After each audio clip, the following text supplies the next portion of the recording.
오르는 소리, 특별기고, 지금은 함께 눈물 흘리고 기도할 때입니다. 연극배우 손숙 2022년 10월 31일 이태원 사고 소식을 듣고 아무 말도 할 수가 없었습니다. 가슴이 너무 아팠습니다. 자식을 먼저 떠나버린 부모에게는 그런 청천벽력이 없습니다. 참척의 고통이라고 하잖아요. 겪어보진 않았지만 세상에서 가장 참혹한 슬픔일 겁니다. 지금은 그 어떤 말도 위로가 되지 않는다는 것을 알고 있습니다. 저는 라디오 여성시대를 오래 진행하면서 자식 잃은 부모의 사연을 여럿 접해보았습니다. 세월호 사고를 겪고 비통해하는 어머니들도 만난 적이 있습니다. 당장은 어떤 말도 귀에 들어오지 않을 거예요. 우리가 지금 할 수 있는 일은 그 슬픔을 바라봐주고 들어주고 손잡아주고 함께 기도해주는 것밖에 없습니다. 누구에게나 인생은 한 번뿐이지만 배우는 무대에서 수없이 많은 삶과 죽음을 경험하게 됩니다. 저는 며칠 전 국립극장에서 나의 가장 나중 지닌 것이라는 모노 드라마를 올렸어요. 박완서 선생님이 1988년 아들을 잃고 나서 쓴 단편 소설을 무대로 옮긴 것입니다. 그 공연을 준비하면서 또 이태원 사고 소식을 접하고 그 어머니를 다시 떠올렸습니다. 참척이 어떤 것인지 제 간접 경험을 들려드리고자 합니다. 1988년 그 해에 박완서 선생님은 남편을 암으로 잃고 석 달 만에 아들을 또 떠나보냈어요. 5 자녀 중에 유일한 아들인 막내가 갑자기 그렇게 된 겁니다. 선생님은 몇 년을 방황하셨대요. 수도원에 가 계시고 이혜인 수녀를 만나고 한동안 신을 원망했다고도 합니다. 너희는 왜 이렇게 멀쩡하냐고 딸들을 미워할 정도였어요. 글을 쓸 수도 없었고 온 세상이 다 꼴보기 싫었을 거예요. 감정이입을 해야 하는 배우로서 저도 너무 아팠습니다. 88 서울 올림픽 직전이었어요. 박완서 선생님은 이렇게 고백했습니다.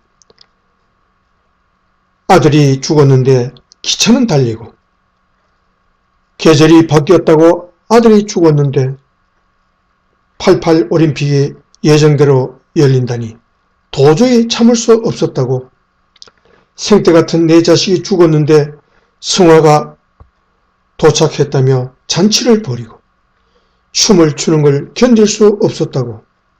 내가 만일 독재자라면 1년 내내 아무도 웃지도 못하게 하련만 그런 미친년 같은 생각을 열정적으로 하게 되더라는 겁니다. 이태원 참사로 자식을 잃은 부모 심정은 지금 이와 비슷할 거라고 생각합니다. 귀한 아들딸이 하루아침에 죽음으로 돌아왔는데 오늘도 어제처럼 아무렇지도 않게 해가 뜨는 것부터 납득할 수 없을 겁니다. 당장은 어떤 말도 들어오지 않을 거예요. 우리가 함께 눈과 귀를 열어 그들의 슬픔을 목격하고 들어주는 것밖에 없어요. 대책 없이 무력한 말이지만 결국은 시간이 약입니다. 위로의 말은 그제야 들릴 것입니다. 나의 가장 나중 지닌 것을 공연할 때 저는 반신불수로라도 살아있는 자식을 둔 엄마를 보고 무너집니다.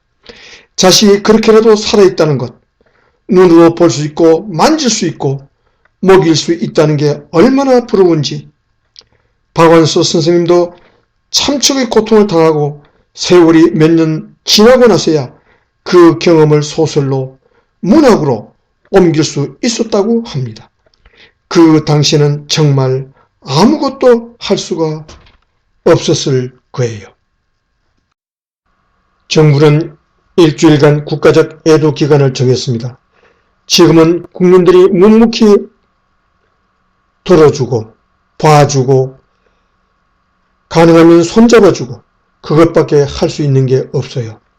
제가 오랫동안 공연한 연극 어머니에서 주인공 어머니는 6.25 때 아들이 굶어 죽었어요. 그래도 어쩝니까? 산 사람은 살아야죠. 산 사람은 살아야 돼요. 살 수밖에 없고 그렇게 살다 보면 슬픔이 달라져요. 엷어지고 진정됩니다. 그렇다고 그 슬픔이 어디로 사라지진 않겠지만요. 우리 이웃과 사회에 요청합니다. 자식 잃은 부모의 손을 잡아주세요. 묵묵히 바라봐 주고 들어주세요. 그들이 울면 같이 울어주세요. 참척의 고통을 겪은 사람들을 만나보니 그나마 그게 제가 할 수 있는 최선의 애도였습니다. 좀 시간이 지난 다음에는 말로도 위로가 되겠지만 지금은 그것밖에 방법이 없어요. 묵묵히 함께 해주는 것, 우리도 아프다고 공감해주는 것 말입니다. 부상자들이 빨리 회복되길 빕니다. 더 이상 고통이 없기를 바랍니다. 종교가 있든 없든 지금은 기도할 때입니다. 출처 조선일보.com 이상 2022년 10월 31일 오후에 보내드린 옳은소리. 지금은 함께 눈물 흘리고 기도할 때입니다. 라는 손숙 연극배우의 특별 기고문이었습니다. 삼가 고인들의 명복을 빌며 부상당한 분들의 조속한 쾌유를 빕니다.